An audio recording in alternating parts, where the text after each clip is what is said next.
All right, this is a screencast on logarithmic functions. So here we'll learn how to convert from logarithmic form to exponential form and exponential form to logarithmic form. But first, let's have a warm-up.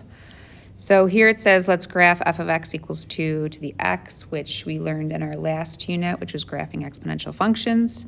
So let's go ahead and graph that. Using points here, we can plug in -1 and know that we get a half. Plugging in 0, we get 1. Plugging 1, we get 2. Plugging in 2, we get 4.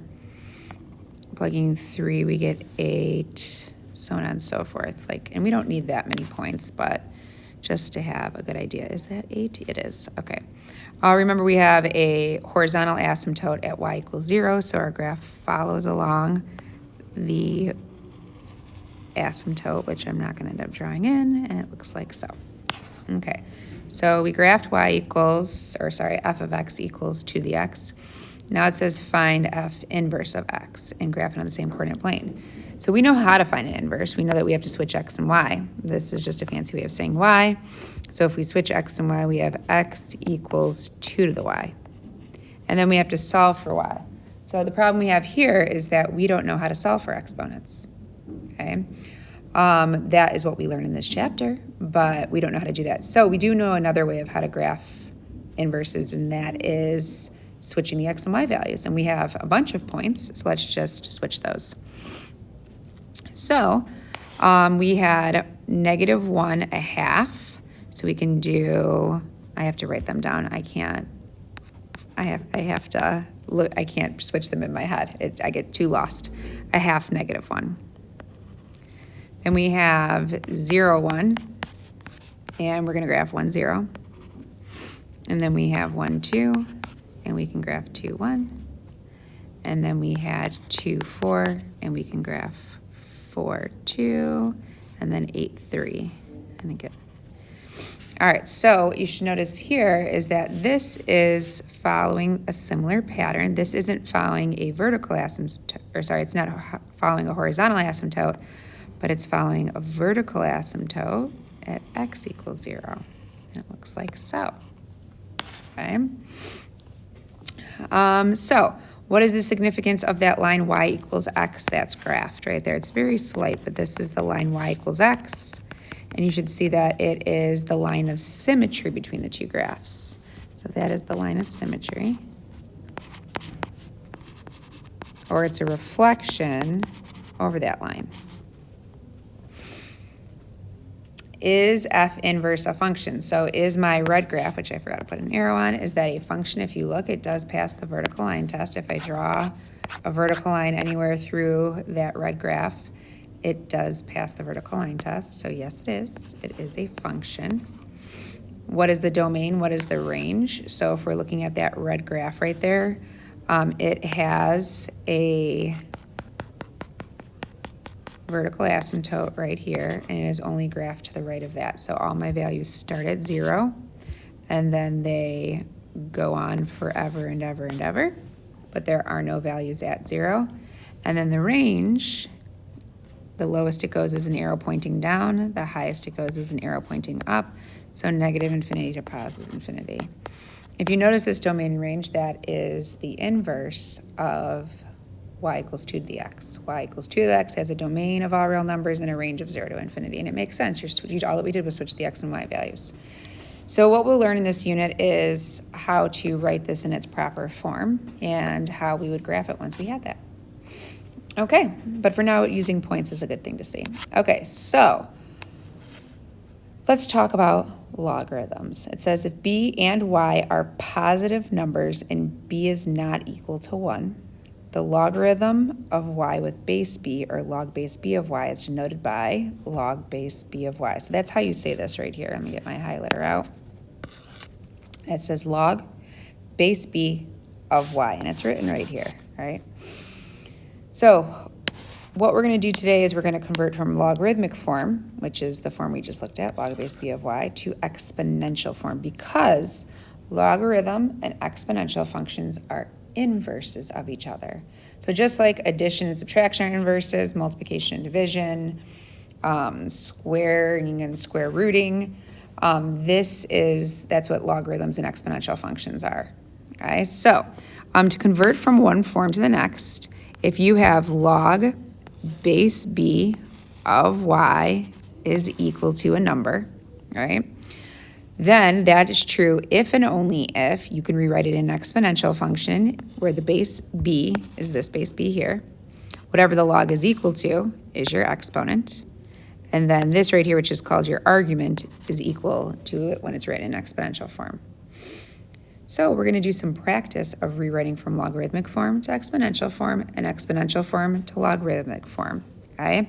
So once again, if you know that, this is your base, your logarithm is equal to your exponent, and then this right here, which your argument is what it's equal to, you should be fine, okay? A couple things before we start. If you see a log right here with no base written, that's because the base is 10, okay? That is called our common log. If you see a logarithm written like this, you're like, it doesn't say log, it says ln. That's called natural log. Natural log has a base of e. So whenever you see natural log, just know that that is log with a base of e. Okay, so what we're going to do here is we are going to rewrite each equation in exponential form. So you should be able to pick it up from these first four, and then you can try the next three on your own. Okay, so this is in logarithmic form, and all we're doing here is rewriting an exponential form. So to rewrite an exponential form, you need your base. Your base is 4. Logarithms are equal to the exponents, so your answer is your exponent equals your argument, 64. And if you look, 4 to the third power is 64, and that's why log base 4 of 64 is equal to 3. Logarithms are exponents. This one here, your base is 6, your exponent is -1, equals your argument, 1/6. And that, once again, true. No base written here. Whenever there's no base, that's common log, so your base is 10 to the third power is equal to 1,000. Also, you can verify that these are true, which makes you feel good, and then you know you did it right. All right, go ahead and try these 4. Pause the video and try, these 3 on your own. All right, so let's see how you did. So here, this is natural log. Natural log has a base of e, so it's e to the 0 power equals 1. 7 to the first power equals 7. 5 cubed equals 125. And that's just rewriting in exponential form. All right, now this is vice versa. We're going to rewrite these in logarithmic forms. These are in exponential. We're going to write in logarithmic form. So I'm always going to start off by writing log and then writing down the base. Now, if the base is e, I'm just going to change it to natural log. So none of my examples do we have a base of e. All right, so we have log. The base of your exponential function is 2. And then your argument is what it's equal to, so of 8. Is equal to, and logs are equal to your exponents, 3. So log base 2 of 8 equals 3. This one right here, log, your base is 3 of y is equal to x. Okay. Next one right here, log base 16 of your arguments, what it's equal to, so 1/4. I'm going to put that in parentheses to make sure we know that it's the fraction 1/4 is equal to -1/2. And then lastly, log base root 5 of 25 is equal to 4. All right, go ahead and pause the video and try these 3 on your own. All right, this one right here, I go to write down log, but I notice that it's base e, right? So if I wrote down log base e of 1 equals 0. We don't write down log base e. There's a nicer way of writing it, so we just write natural log instead of 1 equals 0. This one here, log base 4 of 1 over 256 is equal to -4. And the last one, log base 2 of 32 is equal to 5. Okay.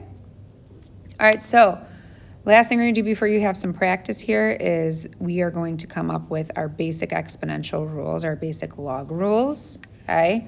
So we're going to discover something by exploration here. So what we're going to do is we're going to evaluate these 3 logs, okay? So we want to know what it's equal to. So whenever you're evaluating a log and you don't know what it is, like log base 5 of 1, what is that? You can rewrite it in an exponential form.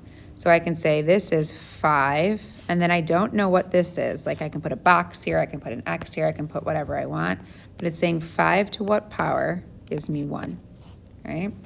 So 5 to what power gives you 1? That's 0. This one says 8 to what power gives me 1? 0. 1/3 to what power gives me 1? 0. So we can generalize something from doing these 3 problems. If you notice what they all have in common is they all have an argument of 1. So whenever you have a logarithm with an argument of 1, it's equal to 0.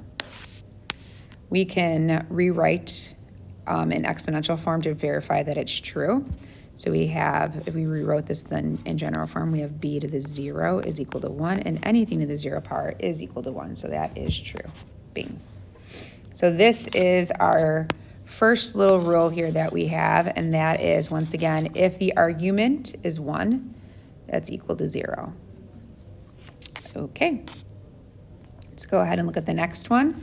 We're going to evaluate these 3. Notice a pattern, generalize. So this is asking us 3 to what power gives us 3. This is asking us 5 to what power gives us 5. And this is asking us 1/2 to what power gives us 1/2. And those are all 1. So 1, 1, and 1.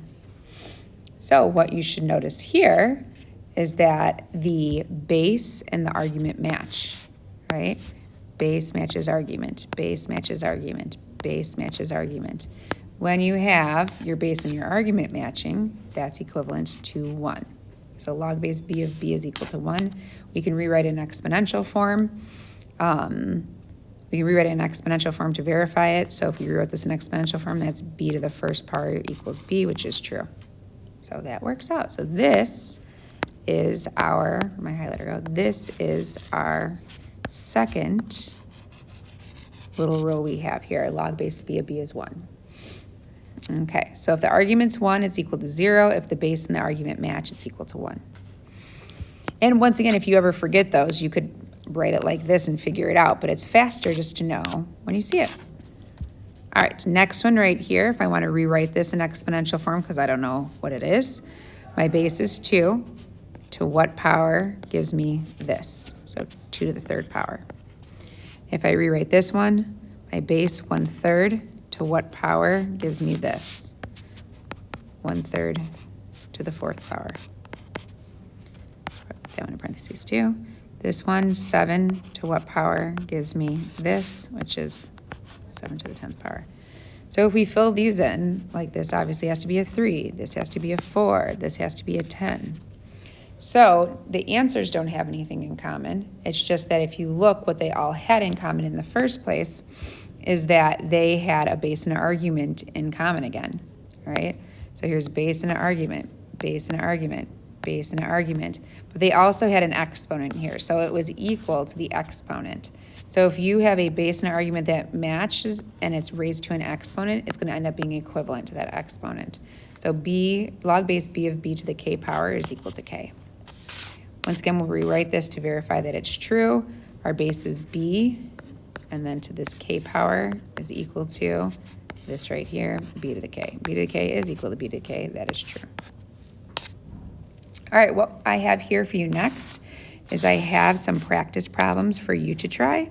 So you can go ahead and pause the video and try these 12 practice problems, and then come back and check your answers and see how you did. All right, I'm hoping mine are still here. Paste, yes, they are. Okay, here are your answers so that you can check them. Let me just slide that in there. There we go. All right, here are the first 6. And here are the second 6. All right, that's it for our practice for today.